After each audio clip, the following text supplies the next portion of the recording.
Olá, meu irmão, olá, minha irmã. Estamos aqui em mais um Itacast da Igreja Batista Itacuruçá. Hoje contamos aqui com a presença do Dr.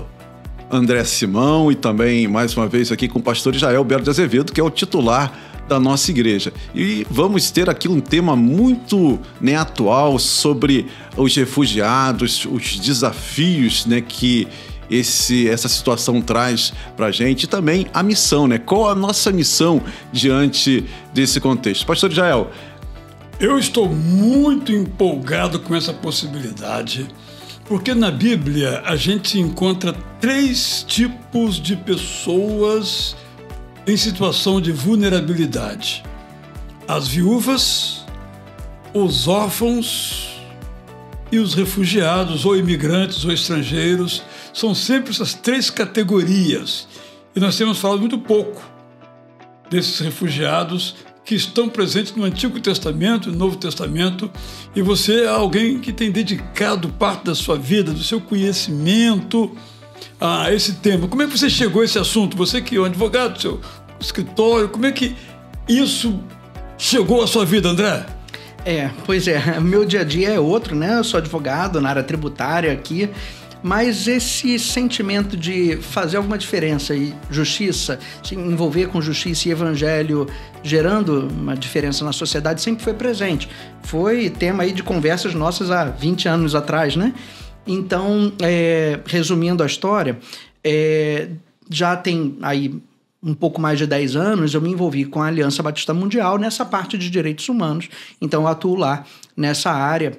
Então, você está dizendo que os batistas, mundialmente da sua organização, tem um departamento, um setor, vamos chamar assim, que se preocupa com esse tipo de dificuldade, porque a gente vê as imagens, você cita várias vezes, Alceni, aquela imagem da fuga do Afeganistão, as pessoas segurando nos motores do avião, vou exagerar um pouco, nas asas, e outras situações hoje que se vivencia na Nigéria, você acompanha bem de perto. Então, os batistas se preocupam também com isso. Sim, bastante. E aí eu vou dizer que dos batistas na Aliança Batista Mundial, que representa em torno de 51, 52 milhões de batistas, 1 em cada 4 vive em contexto de grande vulnerabilidade, que envolve contexto de violência, de fome, de instabilidade. Então, existe uma resposta muito forte da Aliança Batista Mundial nesses campos de assistência humanitária, aid. Dos batistas para os batistas. Não, dos batistas, esse é um princípio nosso, dos batistas para todos. Isso. Aliás, esse é um princípio muito forte, que vem da origem nossa, lá 1612, os primeiros batistas defendendo direitos humanos para todos, para os outros também. Então, os batistas estão muito envolvidos em campanhas, por exemplo, para defender minorias como o dos muçulmanos Rohingya, ali em Myanmar. Batista protegendo o muçulmano, é isso que está falando? Porque onde o muçulmano ou o hindu ou outro é perseguido, o cristão também é perseguido. Na verdade, todos são perseguidos em algum lugar, então... Com os batistas não importa se é batista, cristão, evangélico, muçulmano, hindu, está perseguido, é um assunto que tem a ver com a missão batista. Nosso chamado é demonstrar amor, Uhum. Você mencionou aí de versículo bíblico no início, me lembrou aquele outro que diz que quando muitos acolhendo o estrangeiro sem saber acolheram anjos. Isso aí é verdade, é muito bacana isso, Além da própria frase de Cristo, dizendo que porque eu tive fome, porque eu estive nu, porque eu fui estrangeiro e você me acolheu, Então, é a imagem de Deus que está ali em cada um, Mas, André, esse negócio da xenofobia, esse horror ao estrangeiro, como é que a Aliança Batista Mundial, você mesmo vê isso? Isso procede? Faz sentido a gente julgar uma pessoa porque ela é estrangeira, não é estrangeira, vai tirar o meu emprego? Como é que está essa coisa no mundo hoje? Esse discurso muito presente nas culturas, né? E ele vem sendo usado por muito tempo. Várias perseguições, né? Só lembrar dos judeus na Rússia ou na própria Alemanha, como foram tratados como bodes expiatórios, né? E como isso levou a ódio e a perseguição. Ainda hoje, né? A situação de estrangeiros, né, em vários países se fechando, eles contribuem, né, para as finanças e para as economias de uma forma, em muitos contextos, maior do que aquilo que eles pesam para o orçamento público. Né? O quanto tem de estrangeiros e imigrantes que são médicos e que atuam na área de saúde. Então, é importante também mudar a narrativa, contando as histórias. O caso, por exemplo, antes que você acrescente, estava me lembrando que no caso da Kamala Harris, aquela política norte-americana, não é? Batista. Tanto o pai quanto a mãe, estrangeiros, né? E a mãe, no caso, uma pesquisadora de alto gabarito, né? Olha como a contribuição que essa família deu para os Estados Unidos, né? Uma coisa... a gente só pensa naquele que vai, talvez, tirar o meu emprego, vai pegar a minha comida, até do ponto de vista racional, nem estou falando do ponto de vista do amor, da razão, né? Eles estão ávidos por terem sucesso. Eles querem recomeçar a vida, né?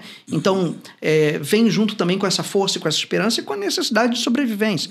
Aqui mesmo, no Brasil, a gente tem alguns exemplos, a gente vai chegar nesse ponto lá adiante, mas afegãos que começaram a desenvolver negócios interessantes. A gente pode até botar no link aí recomendações. Então, próxima vez que você for dar um presente, uma bolsa, olha, tem a do afegão que produz bolsas interessantes, né? Agora, eles trazem, né, uma riqueza de cultura. Vários deles vêm com uma ótima formação, né? Tem o desafio da língua, claro, né? Mas podem fazer diferença também na sociedade. E todos nós somos imigrantes, né? A não ser os que são, né, nativos, né? Então, né? Exato. Então, André, você falou aí da questão da língua, né? Quais são os principais desafios, né, que os refugiados encontram, né, ao chegarem aqui no território nacional, né? Quais as dificuldades? Como é que você percebe isso? Antes de falar do território nacional, no Brasil, no mundo todo, acaba que eles sofrem muita discriminação, muito problema, porque muitas vezes são ilegais, né? Antes, né, de se tornarem legais, então acabam vivendo meio às sombras, trabalham em condições que eles não se sentem seguros para denunciar injustiças. Então há muito problema de tortura, de detenção ilegal, de violações, de trabalho escravo, de tráfico de pessoas, de abuso sexual, violências, né? Então, mulheres e crianças sofrendo ainda mais. Então, essa é uma realidade, né, no mundo. E aqui no Brasil, o primeiro desafio é a língua. O maior contingente de refugiados que o Brasil recebe são venezuelanos, que vêm pela fronteira norte, né? Roraima. Então, esses têm mais facilidade com a língua, mas... Você sabe que em Cabo Frio, aqui na cidade no estado do Rio de Janeiro, eu fui a um bar tomar um café. O cara fala português perfeito, mas tinha um sotaquezinho, né? Venezuela. Aí casou, tem filho, ou seja, integrou-se, né? Bonito, estou falando, a gente pensa em Venezuela, que estão lá no norte, mas estão no Brasil inteiro também, né? Assim como brasileiros também estão fora, né? Para cada 2 estrangeiros no Brasil, o Brasil tem um lá fora também, né? Basta a seleção em algum lugar que tem mais gente daquele país lá brasileiro do que, às vezes, muita gente, né? A imigração é uma realidade humana e é também um direito humano, né? As pessoas querem encontrar um lugar em que elas possam encontrar paz e condições de ter um melhor futuro para os seus filhos, né? E muitos fugindo de contextos de violência, de guerra, de desastres climáticos que acabam agravando realidades. A gente veio agora da Nigéria lá, estávamos lá lançando pela Aliança um centro de defesa de direitos humanos lá, ligado a uma universidade, sediado numa universidade batista importante lá, e dialogando lá com autoridades também. E um dos elementos ali que agravam a realidade que já é difícil é a desertificação. Então, nômades muçulmanos com seus rebanhos que passam a migrar para o sul e acabam invadindo as fazendas dos agricultores cristãos. Essa é a história da humanidade. As pessoas se esquecem, né, que essa é a história da humanidade. Quando você lê a Bíblia, logo nos primeiros capítulos, tem já gente ali, imigrante, estrangeiro. A história do mundo é essa, né? E a gente... Eu fico assim, muito triste mesmo quando a gente não consegue olhar as pessoas como as pessoas são, mas olhar para as pessoas por causa de onde ela nasceu, onde ela não nasceu. Para mim, o ideal é aquela propaganda de uma companhia telefônica que, infelizmente, não é verdade, eu gostaria que fosse um mundo sem fronteiras, mas um mundo cada vez mais com fronteiras. Às vezes, as fronteiras somos nós mesmos, né? Que impedimos que as pessoas se exercitem. Você falava da pergunta do Alcenir sobre língua. Que outros obstáculos o estrangeiro, no mundo, no Brasil em particular, você... além do preconceito da língua, que outras dificuldades eles enfrentam para se adaptar à sua nova cultura? A própria profissão, né? A revalidação de diplomas, isso é um gargalo no Brasil. Ter onde se estabelecer e recomeçar, né? E aí que a gente pode desempenhar um papel muito interessante e, como batistas, já vimos desempenhando. Então você acha que os batistas no Brasil estão fazendo esse papel, estão desempenhando esse papel? Tem muitas histórias bonitas no mundo e também no Brasil. Certo. Né? Mas antes de chegar lá, eu queria só destacar a proporção de refugiados no mundo hoje. Ótimo. Hoje são em torno de 120 milhões de refugiados no mundo. Refugiados e os chamados deslocados internos, né? Aqueles que, por causa de conflitos, também precisaram sair dos seus locais, mas migraram para outro lugar dentro do próprio país, mas dentro desse contexto de ter que fugir, né? Então, 120 milhões, a gente está falando, a população brasileira tem 220 milhões, 120 milhões é 1 em cada 69 pessoas no globo, 1,5% da população mundial. E nos últimos anos, essa tendência vem crescendo. Nos últimos 10 anos, o número de refugiados triplicou. O número de deslocados internos dobrou. Então, tem várias realidades em torno disso, né? E uma realidade também é como que a igreja pode responder a esse desafio e como ela tem respondido a esse desafio. Pois é, André, a nossa igreja acabou acolhendo, né, uma família que faz parte desse projeto desenvolvido pelos batistas brasileiros, com a Vila Minha Pátria, e o meu contato com eles acabou despertando meu interesse, né, para as várias histórias desses refugiados. E eu fico imaginando você, né, que está ali mais próximo no seu dia a dia, qual seria a história mais impactante que você vivenciou aí nessa sua trajetória junto a esses refugiados? Olha, tem muitas histórias e agora a gente já não consegue mais acompanhar as histórias, porque são tantas, né? Então, aliás, um convite interessante para algum voluntário é registrar essas histórias, contar essas histórias em texto e em audiovisual, porque são histórias bonitas. E é importante porque isso muda o acolhimento, né? Muda do medo e da resistência e do preconceito para a identificação de que temos muito mais valores em comum do que esses rótulos para dividir. E quando você senta, conversa com a pessoa, você vê que ele é gente como você, né? Ainda que seja de outra religião, né? Isso é um detalhe que... né? E aí eles também perguntam, né? Mas por que você está fazendo isso? Se eu fui maltratado, vi gente morrendo por nada, sofri muitas dificuldades nesse caminho todo. Por que você está agindo dessa forma, com esse amor, né? Mas você perguntou história. Tem várias histórias. Tem desde as primeiras histórias, porque esse projeto todo começou a partir de um pedido de socorro, né? Pedido de socorro de pastor precisando retirar pessoas ali que seriam mortas, né? E depois de pessoas que trabalhavam para organizações humanitárias que eram ligadas a organizações cristãs, né? Estou me referindo especificamente ao Afeganistão. Então, surgiu de pedido de socorro para ajudar a retirar gente que seria caçada e morta lá. E por que Brasil? Porque o mundo fechou as portas. Enquanto havia oportunidade de ir para outros lugares, eles prefeririam ir para os outros lugares. Pela facilidade do idioma, pela questão econômica. Brasil, nunca ouviram falar. Aliás, Afeganistão e Síria são os países que hoje têm mais refugiados, né, que tiveram que fugir de lá, né? Síria, Afeganistão, depois Venezuela, enfim, hoje há várias outras realidades. Sudão, né? E agora a gente está vendo também, né, Líbano e Palestina. Mas no contexto do Afeganistão, 1,5 milhão foram para o Paquistão e 1 milhão foram para o Irã. Os países vizinhos são normalmente os que são mais afetados, que recebem mais gente. 75% dos refugiados no mundo inteiro vão para os países vizinhos. Então, países normalmente de renda mais baixa também, né? A maioria não são os que vão parar na Europa, né? Então, de histórias, eu vou destacar uma história de uma pessoa que ainda está lá fora, ainda está no Paquistão. Não posso falar o nome, obviamente. Ele, quando eu conheci numa dessas ligações internacionais, ainda nesses esforços de tentar retirar a gente lá de fora, ele era um médico, que foi intérprete das forças da OTAN lá no Afeganistão, várias cartas do Talibã procurando por ele, ele teve que fugir com a família, ele ainda está no Paquistão, se tornou missionário das Juntas de Missões Mundiais, porque nesse processo todo ele acabou se convertendo.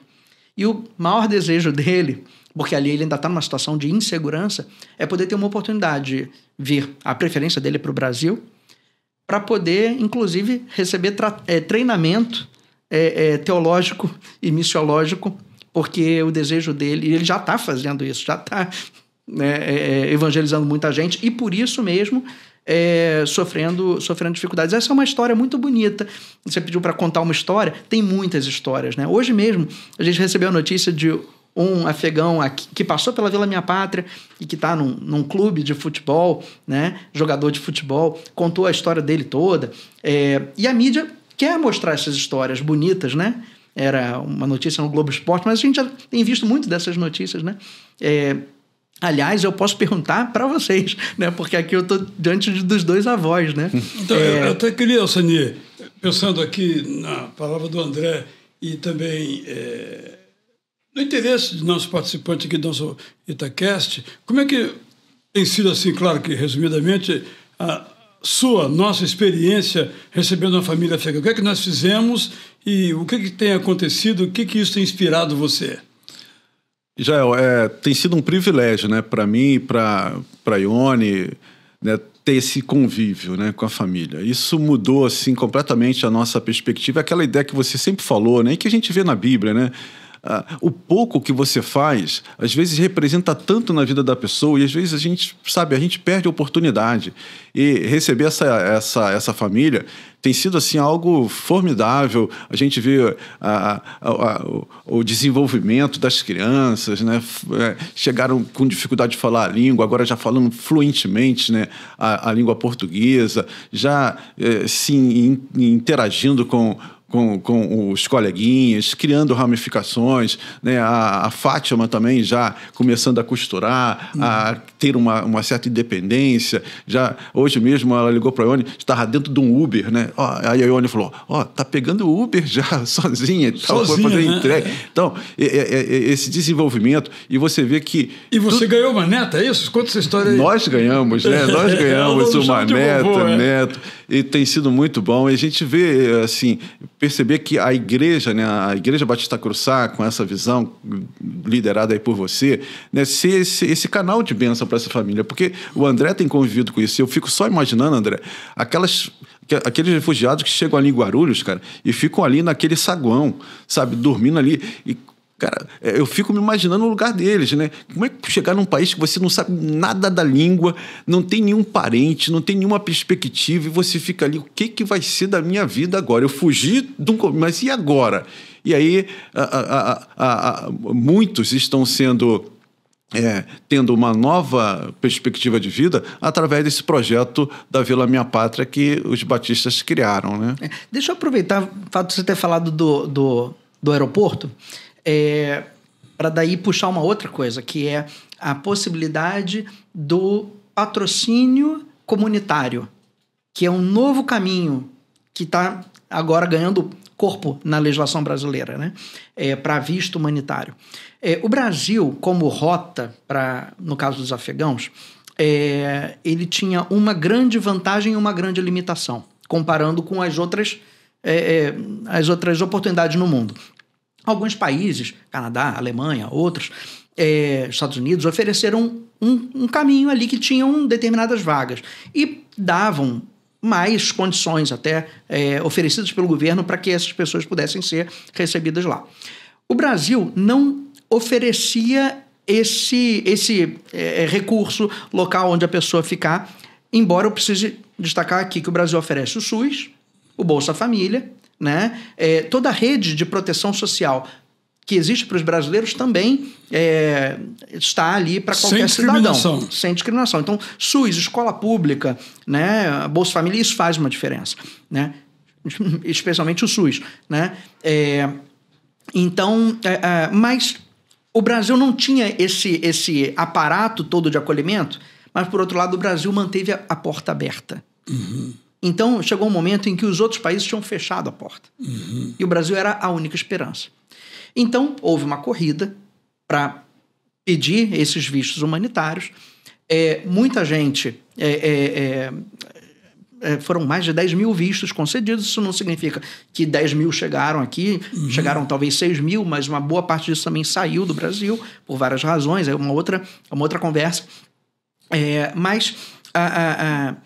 Então... Em dado momento... E o Brasil também não tinha o controle de quantos iam chegar, em que momento, e se iam vir ou não. Porque também as pessoas precisavam arcar com as passagens. E algumas organizações humanitárias internacionais já tinham a lista de pessoas que eram chaves, né? Então, estou falando de ativistas de direitos humanos, mulheres, líderes de direitos da mulher no Afeganistão, defensores lá, promotores, juízes, pessoal de forças armadas lá do Afeganistão, gente que ia ser morta, e também cristãos, né? Então, tinha uma série de grupos assim, especialmente em risco. A Fátima estava num desses grupos, por algumas razões. Então, tinha ali uma lista de pessoas para resgatar. Então, algumas organizações conseguiram recursos para poder fretar voos e trazer essas pessoas. Mas uma grande parte veio porque vendeu tudo que tinha, vendeu o que tinha e conseguiu comprar passagem e veio para cá. Mas chegando aqui, acabou ficando sem ter para onde ir, e aí gerou aquela situação toda do aeroporto. Então, encurtando a história, teve, claro, uma pressão também sobre o governo de que aquela situação ali era insustentável, de ficar 200, 300 pessoas acampadas no aeroporto. Então, mudou. E aí o governo parou de emitir os vistos humanitários lá fora. Uhum. O que a gente viu recentemente no aeroporto foi uma outra tendência. Parou de vir afegão, né? Quer dizer, os afegãos, poucos que continuaram chegando, eram aqueles que já tinham tido visto humanitário concedido lá atrás. E aí, o que teve mais recentemente era uma tendência ali do sudeste da Ásia, alguns que descobriram esse caminho e que faziam uma outra rota que o Brasil agora cortou, porque identificou que aí tinha uma rota de exploração por coiotes. Certo. E aí envolvendo tráfico de pessoas, que eles basicamente compravam a passagem para Bolívia, Paraguai, fazendo escala em São Paulo. E em São Paulo, então, eles saíam e ali pediam refúgio. Então, isso e essa rede continuava com uma imigração por terra até Estados Unidos e Canadá, passando por uma região perigosíssima que é a selva de Darién no Panamá. Então, isso mudou, tá? Então, mudou para quê? A gente estava até cobrando, pressionando o Itamaraty, o Ministério da Justiça, para sair essa nova regulamentação. Saiu uma nova regulamentação, a gente aguardou aí um bom tempo até sair as instruções para poder operacionalizar isso. E agora temos um novo modelo, e eu acho que isso é importante para as nossas igrejas saberem. Esse modelo é de patrocínio comunitário. O Brasil tem interesse em manter os vistos humanitários, expandindo até a possibilidade para outros perseguidos políticos, religiosos, de outros países. Hoje a gente tem uma porta aberta no Brasil para isso, para resgatar perseguidos de vários países, não só Afeganistão, mas da maioria dos países. A gente consegue trazer para o Brasil. E tem o que o governo passou a pedir nessa nova política é o seguinte: ele quer entender qual é a capacidade de recepção pelas organizações da sociedade civil, além de poucas estruturas de secretaria municipal, de assistência social. Qual é a capacidade de recepção das organizações da sociedade civil? Para esse pessoal não ficar passando risco na rua. Então, em função dessa capacidade, ele emite vistos em função dessa capacidade. E as organizações da sociedade civil, inclusive, podendo apontar nomes, relação de famílias, de pessoas em situação de risco. A decisão final passa pelo CONARE, pelo Ministério da Justiça e depois vai para o Itamaraty. Mas a gente hoje tem um caminho que permite a gente resgatar gente, né, perseguida, né, do exterior. Só um breve parênteses. Ano passado, teve um caso assim, de uma igreja chinesa que estava num navio, que foram expulsos da China. Enfim, foram apelidados de Mayflower Church. Eram 70 chineses que, depois de muito esforço diplomático nos Estados Unidos, eles conseguiram ser acolhidos nos Estados Unidos. Um esforço, aliás, que teve a participação da Aliança Batista Mundial, através da 21 Wilberforce, que é um braço de direitos humanos ligado à Aliança. Hoje, no Brasil, a gente tem um instrumento legal para esse tipo de acolhimento, se a gente precisar resgatar pessoas. Qual é o gargalo nosso hoje? Sim. O gargalo nosso hoje, a meu ver, é dar mais rotatividade. A gente pode expandir a capacidade que a gente tem de recepção. Vila Minha Pátria tem... ela recebe até 170 refugiados na estrutura atual.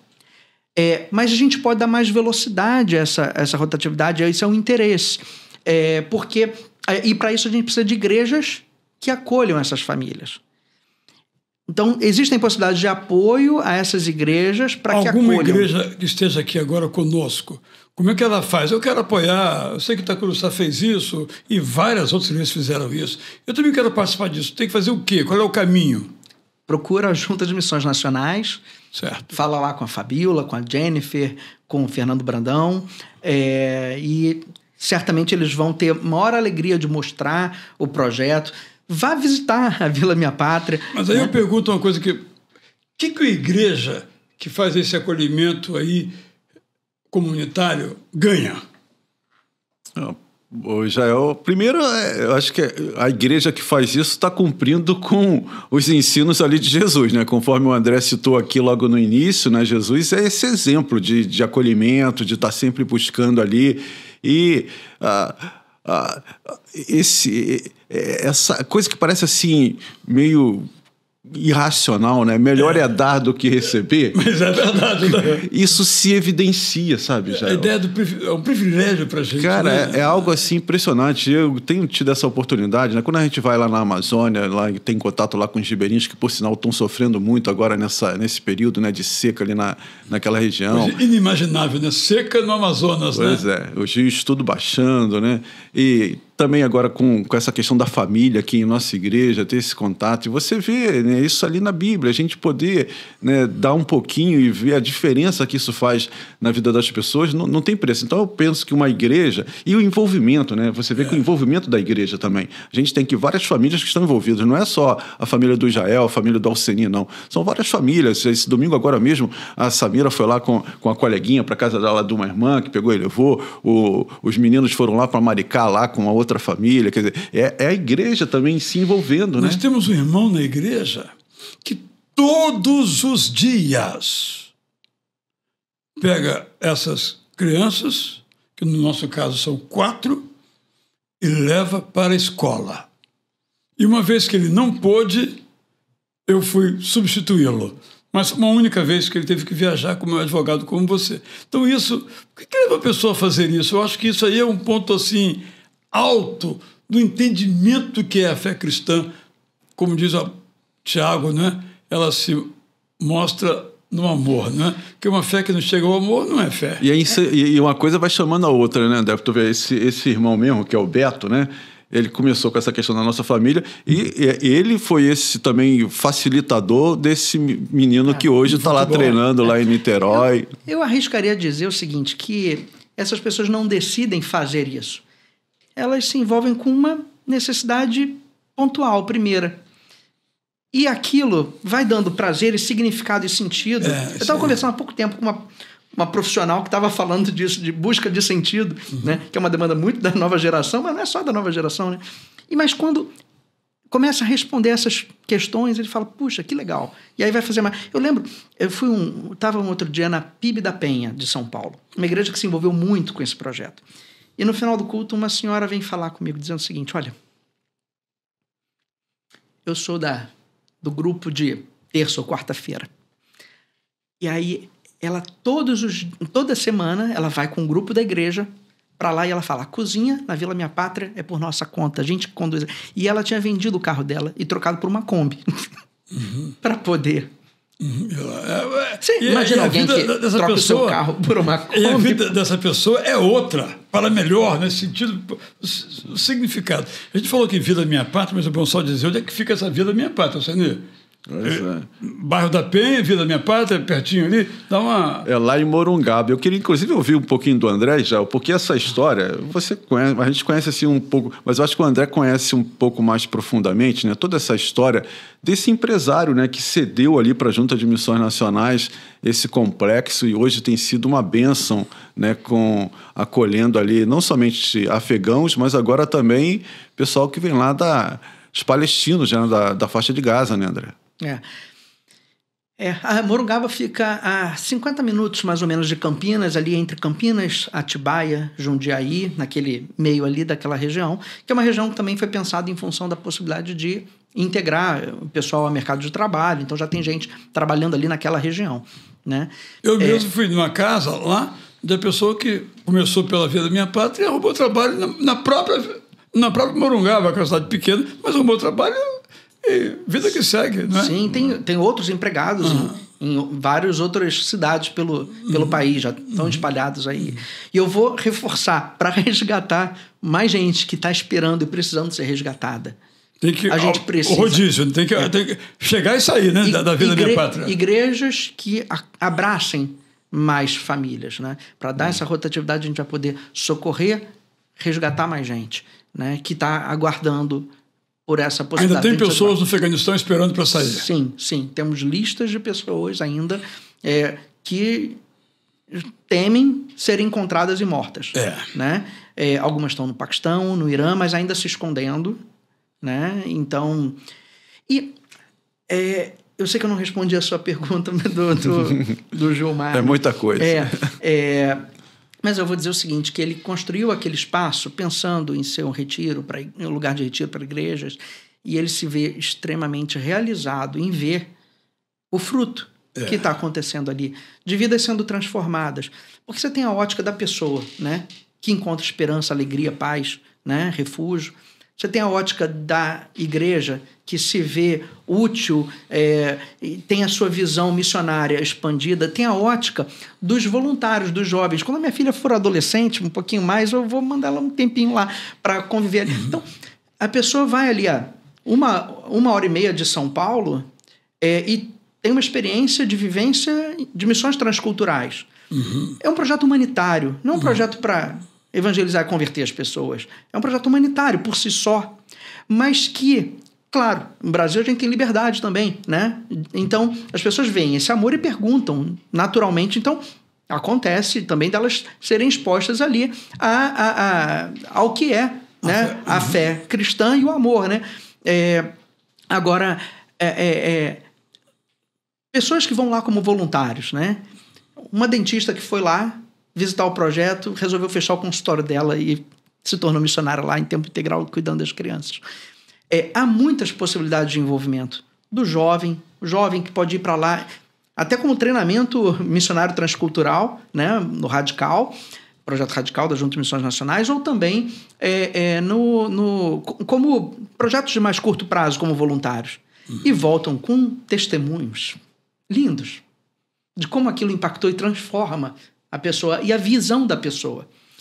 Então, interessante, olha só um parênteses, o grupo nosso, da nossa igreja, que tem ido à Vila Minha Pátria, ele praticamente se repete, né? Porque quem vai a primeira vez quer ir, né? De novo, então é exatamente isso. Mas olha, né? tem uma oportunidade para jovem, para você que vai trabalhar com criança, você que é da área de audiovisual, quer contar histórias de lá, você que quer registrar as histórias, você que pode... A mulher, tem uma mulher lá que é cozinheira, né? A alegria dela... né? Enfim, tem muitas outras histórias de como a pessoa pode se envolver ali, gente da área de música. Então, uma multiplicidade de formas de servir lá. E enquanto você serve, você vê aquela realidade, você também é transformado. E esse é o tipo de história que eu tenho visto nesses 3 anos, que a sociedade quer ouvir e quer contar.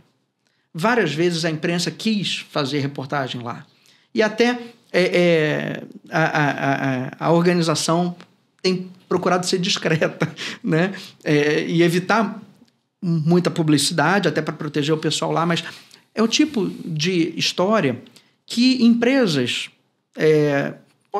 sem relação nenhuma com igrejas, mas empresas querem se associar a isso porque vem um projeto bonito. O governo elogia. Uhum. Então, a mídia quer contar essas histórias, porque são histórias realmente muito bonitas e emocionantes, né? E a gente pode fazer uma diferença. Isso é uma outra história assim, muito diferente daquilo que a gente vê hoje em dia pintado na mídia, né? Sobre evangélicos, que tem uma curiosidade grande agora, as pessoas querem saber quem são, onde vivem, né? Os evangélicos, né? Mas por bons motivos. Tem tanto trabalho social lindo, né, nesse país, que é o que as igrejas sempre fizeram, no Brasil e no mundo todo, né? Ô André, voltando um pouquinho na nossa conversa aí, você falando que os batistas está no DNA deles, na origem deles, essa preocupação com a liberdade de expressão, não é? E a gente vê uma coisa um pouco triste, eu estou mudando um pouquinho de assunto de propósito aqui, em que nem sempre no nosso país nós encontramos uma... Eu não gosto da palavra tolerância religiosa, não, mas um respeito pela religião do outro. Uhum. Então, eu às vezes penso que, às vezes, nós, no caso evangélicos do Brasil, que um dia fomos perseguidos, temos que tomar muito cuidado para hoje não sermos os perseguidores, porque as pessoas pensam diferentemente de nós, não creem como nós cremos. Esse risco é real? Ele existe? Com certeza. Isso dá uma conversa de mais 1 hora aí, né? Então, mas de fato, sim. E o nosso compromisso, né, tem sido sempre em defender a liberdade para todos, e a gente também procura se envolver mais com as questões de perseguição extrema. Certo. Então, hoje tem muita gente discutindo aí, usando até o tema de liberdade religiosa ou perseguição religiosa como um instrumento político em prol de alguma bandeira. Então, tem aí as discussões todas sobre nacionalismo religioso, nacionalismo cristão e domínio, né? Ocupar espaços de poder para legislar para o outro de acordo com a minha moral, né? Uhum. Isso eu aprendi com você. Então, de fato, a gente tem esse risco no Brasil, e eu acho que é demonstrar amor, né? Uhum. Demonstrar amor. Tem muita história bonita também de andar junto. Quando você vai para as comunidades mais humildes, você vê que tem muita história de gente andando junto e construindo junto, e eu acho que a gente não precisa demonizar o outro, mas mostrar o amor, né?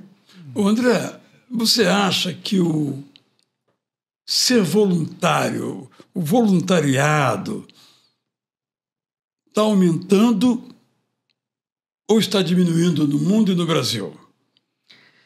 Eu não tenho estatística para isso, mas eu vejo muito essa demanda de novas gerações querendo mais significado, né?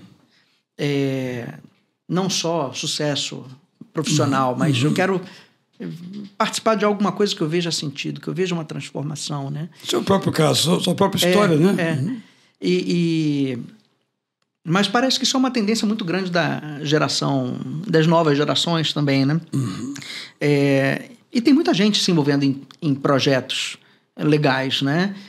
Às vezes trabalhando numa área, mas ao mesmo tempo se envolvendo em outros. As próprias empresas agora com as pautas ESG, né? Responsabilidade social, né?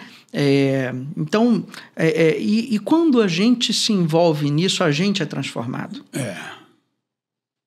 Eu às vezes digo assim, como as pessoas demoram a descobrir, você citou Jesus, né? A máxima de Jesus. Que nem está nos evangelhos, mas em Atos, né? Que mais felizes são aqueles que ajudam do que aqueles que são ajudados. Mas isso tem que ser uma descoberta, não apenas literária. Eu li lá, Jesus falou. Mas eu, ao ajudar, não é que é verdade que Jesus estava certo, gente, mas não é isso. Custa tempo, né? Às vezes você vai fazer isso no tempo livre, né? Ou na madrugada. Mas, sabe, não é pesado, não é trabalho, dá gosto. Você fala, não vou fazer mais por capricho, porque eu quero ver esse resultado acontecer, né? E é bonito quando a gente vê esse impacto na vida do outro e até como a gente vê no caso da criança, que você falou que se estivesse no país de origem dela, ela não poderia mais estar em escola, porque é menina. E a gente projeta esse impacto para gerações seguintes. O que será, né? Nas gerações seguintes. E missões na diáspora. Né? A gente envia um missionário lá para país distante, com custo altíssimo, leva tanto tempo até aprender a língua, até começar a desenvolver relações.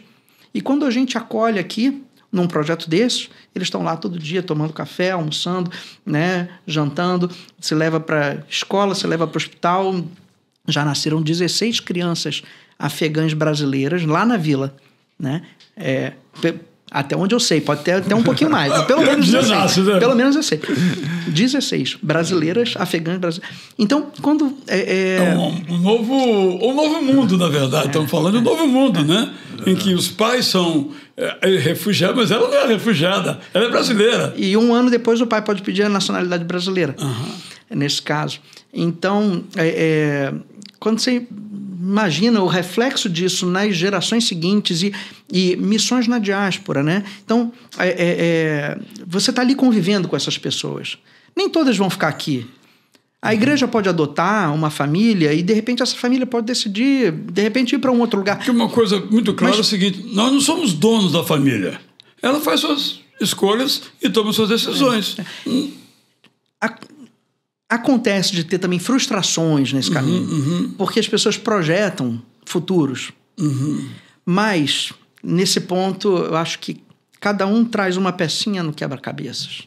E a gente não sabe qual é o mapa final, né? Deus está no controle disso tudo. Aí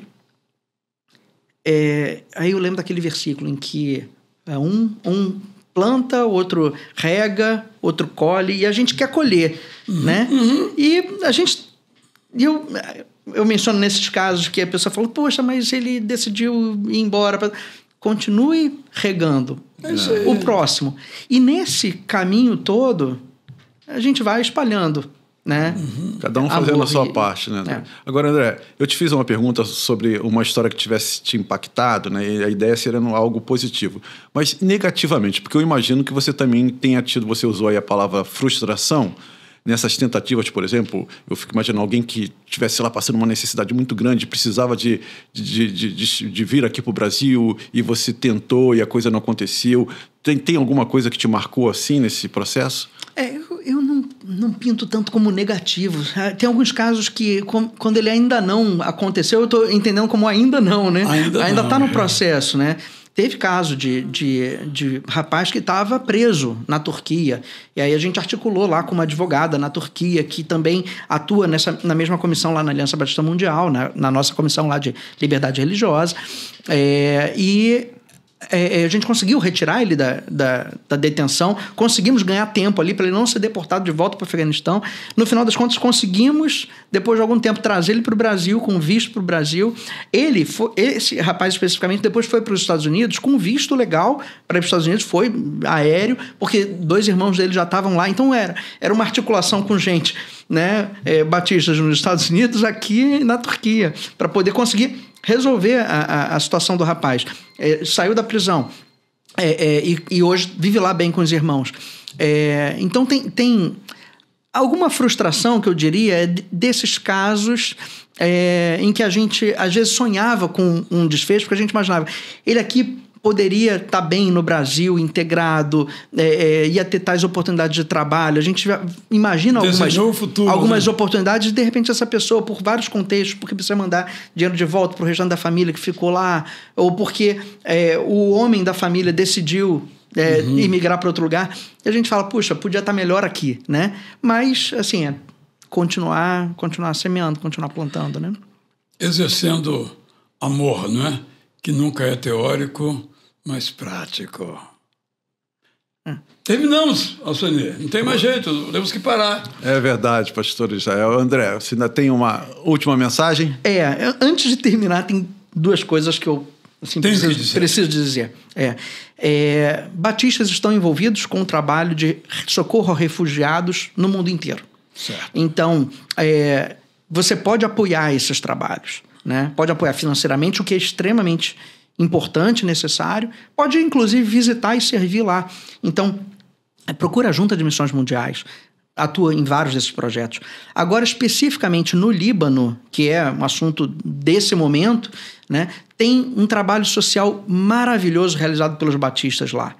A escola batista ali no Líbano está acolhendo agora 150 refugiados no Líbano. O Líbano é um país que você tem um refugiado para cada 4 pessoas, um é refugiado. Uma população de 5,5 milhões já tinha 1,5 milhão de refugiados. Agora com mais 1,2 milhão de deslocados internos. Né? Então, uma situação gravíssima. Eles fazem um trabalho sensacional. Procura na internet Timar, T-H-I-M-A-R. Timar. É o braço social batista no Líbano, que faz um trabalho maravilhoso. Você pode apoiar esse projeto através da Aliança Batista Mundial. Então procura ali o site Baptist World Alliance, Baptist World, né? Na internet você vai achar lá, pode apoiar esses projetos lá. Na Grécia, All for Aid, é um brasileiro que faz um trabalho lá muito legal com refugiados que chegam na Europa. Então, tem vários trabalhos. Eu queria destacar esses contatos, né, para quem quiser se envolver nessa parte de refugiados, né, no mundo inteiro. Tem outros trabalhos na Jordânia, enfim. Mas eu ia destacar o Timar, né, no Líbano, e a Junta de Missões Mundiais, né, e a própria Aliança Batista Mundial. E a outra mensagem interna aqui que eu queria deixar bem marcado seu talento, sua habilidade é útil e faz diferença. Às vezes você pode estar imaginando, como é que minha experiência em outra área, na minha área profissional, de alguma forma, eu ainda não sei qual, vai variar para cada um, mas o seu talento é único, os seus contatos, as suas conexões pessoais, profissionais são únicas. Faz diferença. Então, seja o jovem, seja o profissional, seja, enfim, qualquer perfil, você pode fazer diferença e isso gera um impacto grande na nossa sociedade. As pessoas querem ver esse tipo de envolvimento. E a sua igreja, né, no caso, falando além de Itacuruçá, porque eu sei que vai circular para outros lugares. A sua igreja pode adotar uma família. E quando ela adota uma família, a sua igreja é abençoada, é transformada, e isso também permite que mais outras famílias possam também ser socorridas e abençoadas. Então, esse é um dado muito importante que ele mencionou, porque a Vila Minha Pátria não é para a família ficar lá, é para passar por lá, para chegar na sua igreja. A ideia é 4 a 6 meses, ela já pode ser interiorizada. Então, para isso, a maior necessidade hoje é que igrejas cheguem junto, né? E adotem. É um gargalo que... então, aqui o incentivo também, divulguem. Maravilha, André. Você que nos acompanhou aí durante esse bate-papo, fica aqui o convite para você compartilhar com os seus amigos, com os seus familiares, esse Itacast, mais um Itacast da Igreja Batista Itacuruçá, que tratou sobre esse tema tão relevante e que nos leva a não ficarmos indiferentes ao próximo. Então, fica aqui o nosso convite para você estar conosco no nosso próximo Itacast. Eu assino embaixo a esse convite.